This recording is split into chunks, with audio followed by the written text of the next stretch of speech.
Recap of the Pitt Season 2 Episode 7, We're Going Analog, a strong SA arc, and the night shift badass returns. In the Pitt Season 2 Episode 7, you hardly have time to catch your breath if you're still in shock over Louie's passing before a new wave of diversion patients arrive. Indeed, this busy 4th of July shift is far into the afternoon and isn't showing any signs of slowing down. It's also just as difficult and emotional, so let's summarize everything that happened and add some opinion. Lupe interrupts to inform them that a sexual assault survivor is in triage before Dana can finish making jokes about needing a raise over Robby's love because she's already spot on with everything. They are going to take us through an even more serious topic after Louie's death hit me like a punch to the belly. She doesn't have to go home, but she needs to get the hell out of here.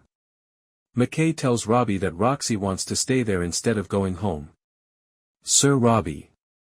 Please. I don't feel any less at ease with the signals they're sending out or the fact that Baron now reads as being quite lustful for Robby. Baron does take a moment to tell Robby that his debrief was great. Get up, lady. The moment has come for Sane. A sexual assault nurse examiner, and Baron and Dana are going to guide Emma through this procedure. Emma's first day is truly a crash lesson. She highlights the importance of Sane and the need for more nurses to receive training in it. It does seem like a bit of a pedantic information dump, but considering the topic, I'll put up with it. Dana promises to take Alana, the SA survivor, somewhere private where she will feel more at ease because she is obviously depressed and devastated. Since Ellis, our girl, is in there taking a power sleep, Dana has to remove her and carry her to a different room. Dana also makes sure Emma is comfortable with starting this process of analyzing and compiling Alana's evidence. It's a wonderful addition because it genuinely guarantees the mental and emotional well-being of all those involved in this process, and that should include making sure the examiner is capable of doing so as well. We're back to Harlow in a masterful emotional whiplash maneuver. Can we stand up to the world for her? The unfortunate woman has spent hours in the emergency department. There is no one available to speak with her, and they are currently utilizing a dreary, malfunctioning VRI system from the Reagan administration. Harlow is really irritated now that Santos is penning her messages by hand in her exquisitely wavy handwriting. She is currently receiving subpar medical care, there is little communication, and Santos has written at random that she would arrange a CT scan before vanishing without explaining why. There are Jackson's parents, who are upset about all that took place. The fact that he has been sedated bothers them. He's on mental hold and livid about the tazzing, which I detest. Something triggers Baron at some point during this chat, and he withdraws to the restroom for some privacy. Unsteady, Baron contacts her neurologist doctor and leaves a message asking for the earliest possible appointment. What is Baron fighting? What is she concealing? Robby discusses her transportation needs with McKay and Roxie, but the discussion is cut short when her husband arrives with the children. It would be wonderful if McKay were used for more than simply this plot, which has been dragging on for a while. This is a depressing scenario as well. It is obvious that Roxie wishes to pass away and does not want to bother her family by doing so at home. The more they drag things out, the more heartbreaking it seems because they keep saying the same thing in every subsequent episode. Perhaps the notion is that we are essentially in the same position as her, waiting for the inevitable, the finality. It hurts to see this continue for so long, and I understand that the discomfort and confronting nature of it are genuine and part of the purpose. However, I'm emotionally invested in this plot. Naturally, we're back to Dana and Emma beginning the test for sexual assault. Dana is excellent at explaining everything to Alana, guiding us through every step. Emma and Dana should wear face shields to avoid contaminating anything. In order to capture any evidence and detritus, Alana is undressing on the floor pad. Through distracted eyes, Dana is protecting what little privacy and dignity she can. And Emma is outside the curtain keeping watch, facing away from them. Alana must give a detailed account of what transpired in order to be admitted.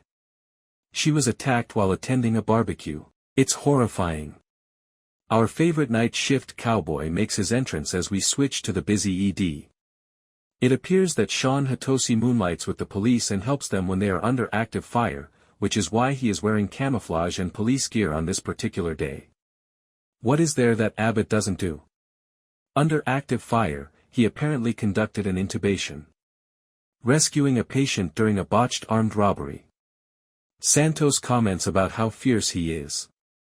Santos, you must agree. I believe that this man's trachea is just visible to everyone, and how are we even handling this? Mel, meantime, takes a moment to chat with her ailing sister. Even as Becca talks to Mel about how she's feeling, she observes that Mel appears sad despite having a stomach ache. In their native tongue, Samira is also discussing with her mother what to do with her childhood belongings. Since her mother is interfering with Samira's workday, I sincerely hope that this arc would yield something more interesting. They experience a trauma with a teenage football player, but when Samira witnesses Orlando attempting to escape the hospital, she puts Langdon on it because he is anxious about spending more time there. This man should stay, Samira begs. The sequences between Abbott and Robby are always the greatest, while Silver Fox Batman and Robin are tending to the tracheal victim. Abbott is a haughty hotshot who is undoubtedly flaunting himself during this process. Additionally, he is flirting with Baron. Whoa, it seems like this man flirts with everyone who has a heartbeat. However, Baron is enjoying it, and I don't blame a female for having taste. Mel, Langdon, and the children are focusing on the football player, and they are speculating about potential issues he may be facing while frightening the child. In addition to needing a cooling room due to heat exhaustion, he also needs to cool off because he appears to be attracted to Joy. Although he's not her type, it's completely reasonable, so go for him. We're back to Dana searching for anything by using the blue light on Alana. On Alana's wrist, she does discover some residue. And when Dana swabs, this poor woman winces and says she's sorry. This comprehensive portrayal of the rape kit is a compelling narrative that brings back strong memories of my initial on-screen encounters with it, including on Strong Medicine and even Grey's Anatomy. Seeing it never gets any easier. Although I am aware that the Pitt is a fast-paced show that tries to maintain realism, I almost wish we could devote more time to this sexual assault case without deviating from it. After that, we switch to Abbott's update on his friend and shooting victim. In addition, he is flirting with Baron and sharing combat stories about their overseas experiences. She even readily accepts Abbott's offer to go out for a beer. Furthermore, Robby, who has heard the entire conversation, seems to be jealous. A middle-aged love triangle is the funniest thing ever, for heaven's sake. Where is Ahmad? I would like to wager. To introduce Javadi to the chief of dermatology, Javadi's father stops by. In an apparent attempt to thwart Shamsi's attempt to coerce her into surgery, he is luring her into dermatology. They have a secret handshake, and he's adorable. Jefferson approaches Jackson's relatives to inquire about any family history of mental illness. The father reluctantly admits that he does. They didn't think it was important to tell their children that his sibling had committed suicide. Unfortunately, navigating mental health issues for Black and brown families may be just like this. You don't discuss it since it's still taboo. And firmly rooted in things like guilt and even religion, as though mental struggles might be resolved by prayer. Javadi follows Jada to speak with her after she leaves in a fit of rage. Robby follows up with Mel to find out her thoughts on the deposition. He offers her some guidance and encouragement. For the most part, it seems like a ruse for him to shift the conversation away from Mel complimenting Langdon on how he deals with heat fatigue. Mel's whole face brightens as he informs her that she's among the greatest he's ever trained. Mel is very innocent. Oh my goodness, Daddy Robby, and how much everyone values his approval. Given that he is avoiding Langdon and makes mistakes with Samira and other people, it's amazing to watch him offer it to Mel. When Roxie refuses to return home, her husband becomes irate and fights with McKay. They all discuss what to do after Robby steps in. If Roxie passes away at home, she does not want her family to live with her ghost. However, we have to change course once more because a boating trauma is approaching the roof, and it's really uncomfortable as Langdon and Robby enter the elevator. Langdon tries to strike up a conversation about Jake and how difficult the events of the Pitt Season 1 were for him. Robby responds in a courteous manner. Langdon continues his apology tour, however, despite the helicopter landing and the need to shout at the top of his lungs. He talks about betraying Robby's confidence and not wanting to do it again. And, yes, my views on this remain unchanged. Simply said, Langdon should not be attempting to make amends at this time. Robby states bluntly that while he's happy Langdon received the assistance he required, he doesn't want him to work in his emergency room. Was that ever going to be the end of the conversation? Sadly, Langdon was shaken by this and appears disoriented when tending to the patient. Nevertheless, Mel is there to support him and help him relax a little. We return to Dana meticulously examining Ilana's fingernails. The poor woman's hands are trembling, but she refuses to stop. The advocate wants to ask some questions and brings clothes for Ilana. Ilana has already made a connection with Dana and isn't the most at ease around her. Dana tries to encourage her by patting her knee, but she retracts her hands. Finally, Ilana consents to speak with the advocate. At last, Javadi catches up to Jada. She wants to discuss Jackson's mental health with her. She tells her that Jada can support those conversations because some families find it hard to discuss mental health. The fact that Javadi, another WOC who can also come from a cultural background where these topics are taboo, can relate to this makes it a really good moment. However, it's also a moment that would have been more impactful had a black doctor been present to emphasize the point. This season, it has been a noticeable problem at other times as well, and in this particular instance, it is undoubtedly a common problem. During periods of greater lust and less seriousness.